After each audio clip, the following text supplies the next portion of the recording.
दोस्तों इस वीडियो में देखिए हम लोग effect of humidity on speed of sound इस कंसेप्ट के बारे में बात करेंगे। ठीक है, ह्यूमिडिटी का मतलब ये होता है दोस्तों मॉइस्चर। तो एयर का जो मॉइस्चर कंटेंट है उसका स्पीड ऑफ साउंड के ऊपर क्या इफेक्ट होता है उसके बारे में अब हम यहाँ पे बात करेंगे। तो एक बात ध्यान में रखिए दोस्तों कि velocity of sound in moist air is greater than velocity of sound in dry air. ठीक है, वेलोसिटी ऑफ साउंड जो है ये मॉइस्ट एयर के अंदर ज्यादा होती है एज कंपेयर टू हमारा डे टू डे लाइफ में जो एयर होती है ड्राई एयर उसके मुकाबले में। ठीक है, तो अब दोस्तों ऐसा क्यों होता है उसका प्रूफ हम यहाँ पे देखते हैं।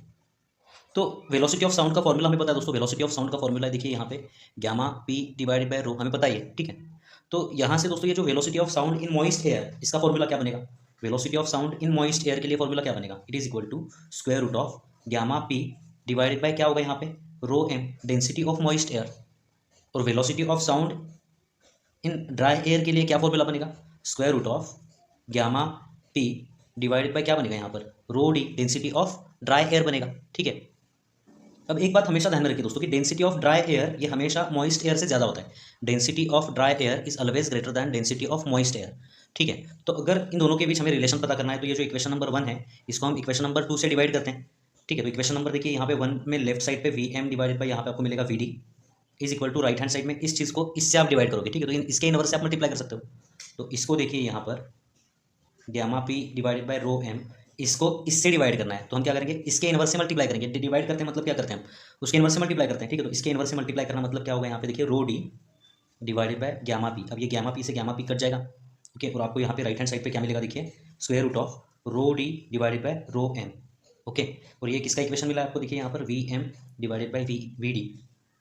अब मैंने आपको बताया दोस्तों कि density of dry air always greater than density of moist air. तो ये जो वैल्यू है ये वैल्यू इससे ज़्यादा होगी। अगर ये वैल्यू इससे ज़्यादा होगी तो ये जो वैल्यू है ऑब्वियसली इससे ज़्यादा होगी। ठीक है, इसलिए मैंने आपको यहाँ पे क्या बताया कि velocity of air in moist air is greater than velocity of sound in dry air. ठीक है, तो यहाँ से ये प्रूव हो जाता है। So speed of sound in moist air is greater than speed of sound in dry air.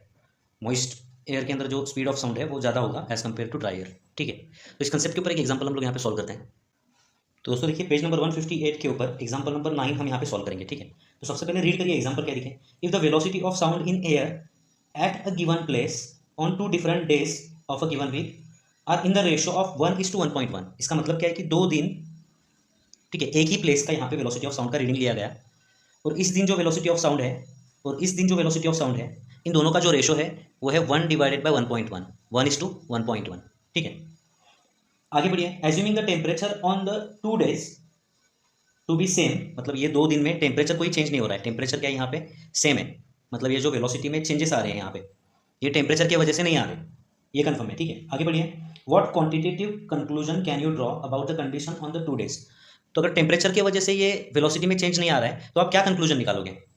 तो जैसे कि हमें पता है दोस्तों एक तो टेम्परेचर की वजह से वेलोसिटी में चेंज आता है या फिर मॉइस्चर की वजह से आता है। तो यहाँ पे जो चेंज आ रहा होगा वो मॉइस्चर की वजह से आ रहा होगा। तो ये जो वेलोसिटी है ये ज़्यादा है, ये वेलोसिटी कम है। तो यहाँ पे जो वेलोसिटी होगी वो हम एज्यूम करेंगे मॉइस्चर एयर है, मॉइस्चर एयर के अंदर ये वेलोसिटी है, और ये जो वेलोसिटी है वो हम एज्यूम करेंगे ड्राई एयर के अंदर है। ठीक है, तो क्वालिटेटिवली तो हमने बता दिया कि ये जो वेलोसिटी में डिफरेंस आ रहा है ये मॉइस्चर की वजह से आ रहा है। ठीक है, अब क्वांटिटेटिवली हम यहाँ पे दिखाते हैं, मतलब फॉर्मूला यहाँ पे पुट करके दिखाते हैं। ठीक है, तो जैसे कि हमें पता है वेलोसिटी ऑफ ड्राई एयर का फॉर्मूला क्या है, square root of gamma P divided by rho D होगा यहाँ पर। ठीक है, और वेलोसिटी ऑफ मॉइस्चर एयर क्या होगा यहाँ पर देखिए square root of gamma P divided by rho M होगा।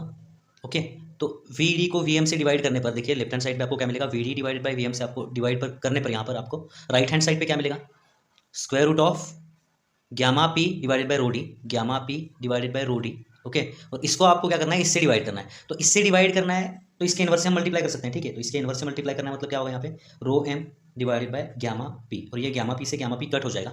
ठीक है, और यहाँ पे देखिए V D divided by V M हमें यहाँ पे पता है 1 डिवाइडेड बाई 1.1, और राइट हैंड साइड पे आपको क्या मिला है देखिए यहाँ पर square root of rho M divided by rho D मिल चुका है। ठीक है, अब ये जो डेंसिटी है ये डेंसिटी का रिलेशन मतलब क्वांटिटेटिव एनालिसिस उसको बोलेंगे। ठीक है, तो ये डेंसिटी का रिलेशन लिखना है तो स्क्वायर रूट को आपको यहाँ पे देखिए हटाना होगा, स्क्वायर रूट को हटाना होगा मतलब बोथ साइड का स्क्वायर करना होगा। तो इसका स्क्वायर मतलब क्या होगा, 1 का स्क्वायर मतलब 1, 1.1 का स्क्वायर मतलब क्या होता है 1.21।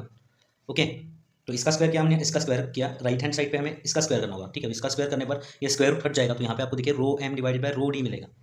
अब अगर आप क्रॉस मल्टीप्लाई करते हो तो rho D is equal to 1.21 rho M, ये रिलेशन आपको मिलेगा। ठीक है, तो यहाँ से आप क्या क्वांटिटेटिव एनालिसिस निकाल रहे हो, आप बोल रहे हो कि यहाँ पे जो एयर की डेंसिटी है, ठीक है, वो डेंसिटी यहाँ पे जो एयर की डेंसिटी है उससे 1.21 गुना ज़्यादा होगी।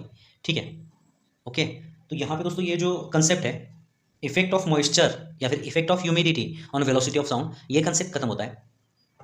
इसके आगे की वीडियो में दोस्तों हम लोग principle of superposition of waves के बारे में बात करेंगे, उसके बाद फिर इको स्टार्ट करेंगे, ठीक है। तो यहाँ पे ये वीडियो खत्म होता है दोस्तों, मिलते हैं आपसे अगली वीडियो में, धन्यवाद।